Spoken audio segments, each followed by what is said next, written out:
Welcome, bass family, to Everything Bass.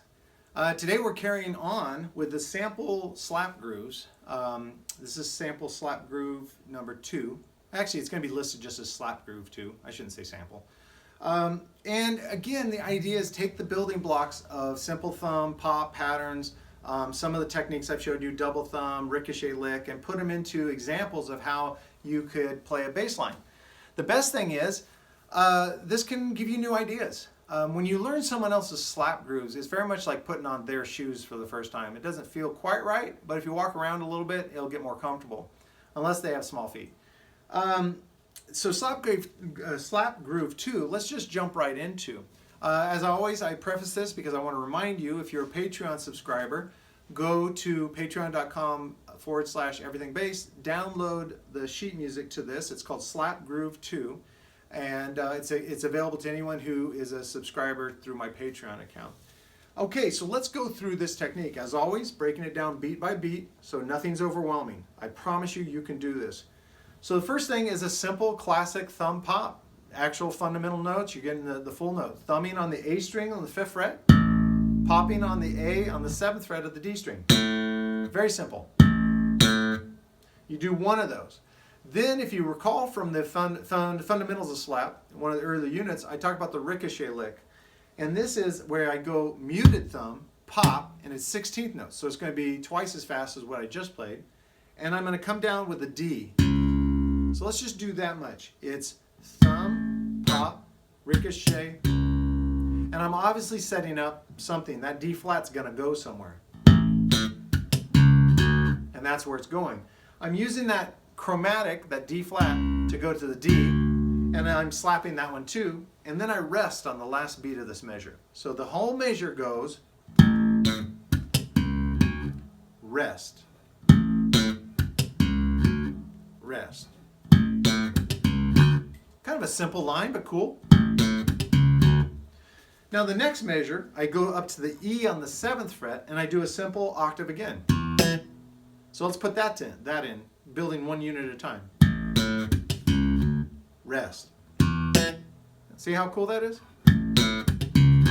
Rest. I do another ricochet after these E's that I just played, and I go all the way down to the 3rd fret G, and then I thumb the G to the A. Okay? So that would be, if I just did that, it'd be E, rest. Now, let's talk about slap phrasing. Slap phrasing is not just what notes you play, but in a way you play them, it creates some kind of groove or feel or phrase that people can not only relate to as listeners, but other musicians can see where they'll fit in. Now, very obviously on this one, I'm leaving the last beat, the last quarter note of each measure blank, which was set up for just a nasty snare hit. You know, if it's like crack, or even a more ornate thing. Or a guitar player could play a cool lick there. And I'm leaving that door open so that I'm not just hogging the spotlight all the time. And using that kind of call and response. I'm playing something, they play something. So by part of the phrasing is to leaving that beat 4 empty each time. And that's kind of a cool element. So here is the lick in real time.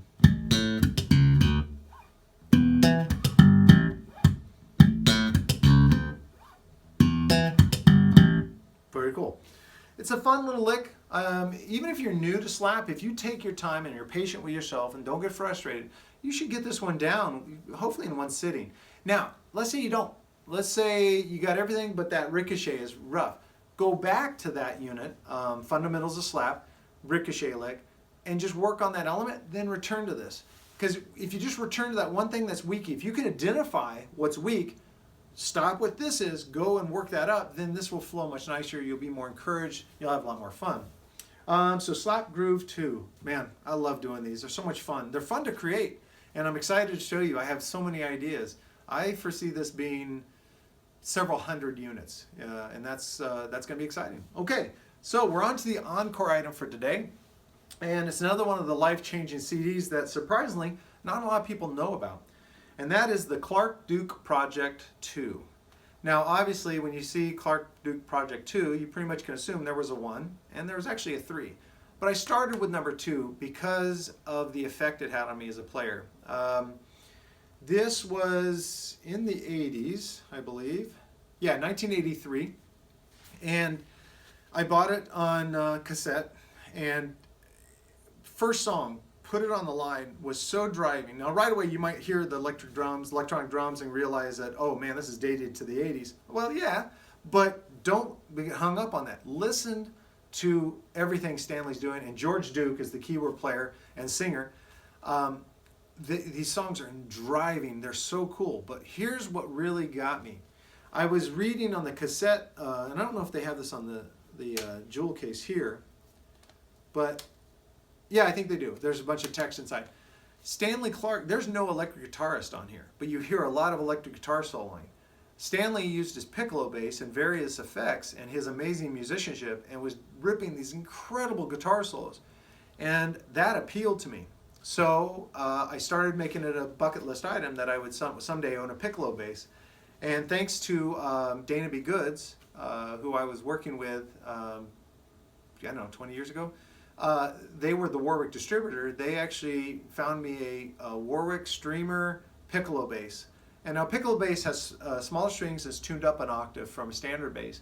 And I just took off with it. And still, when I do recordings, when I do loops, I will use it to represent the guitar playing because of what Stanley did here. Compositions are brilliant. There are some slap lines that will just drive you crazy. They're so good. Anyway, so I can go on forever about it, but check out Clarke Duke Project 2. I'll most likely be talking about 1 and 3 in future videos because they all are amazing. George Duke unfortunately passed away at the time of recording not too long ago, and he was a major influence on me as a musician, and just seemingly everyone who I've ever met who's known him personally said he was just absolutely the most generous, most loving guy, and making music with him was awesome. So it's an honor to listen to his songs and listen to what he and Stanley have done together. Amazing, amazing music. So check out Clarke Duke Project number 2, Nail Slap Groove number 2, and check me out on the next video.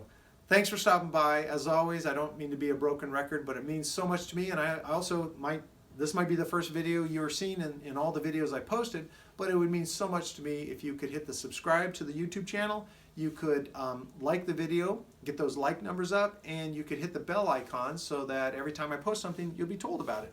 Those go a long way to supporting where I want everything bass to go, and I'm really excited. I'm chomping the bit. I got to keep telling myself to be patient, but I'm so excited to get to know all you bass players better. Please comment in the section below or email me at dtitus@daletitus.com. I also have a Facebook page, which is, again, I believe just Facebook, Everything Bass with Dale Titus. There is an Everything Bass already on Facebook, and if you're into fishing, check it out. But my channel is Everything Bass with Dale Titus, and that'll get you to my Facebook page. And all these ways are ways for me to communicate, share ideas differently, and just kind of make the world smaller in terms to the bass community. Thank you guys so much, and I'll see you at the next video.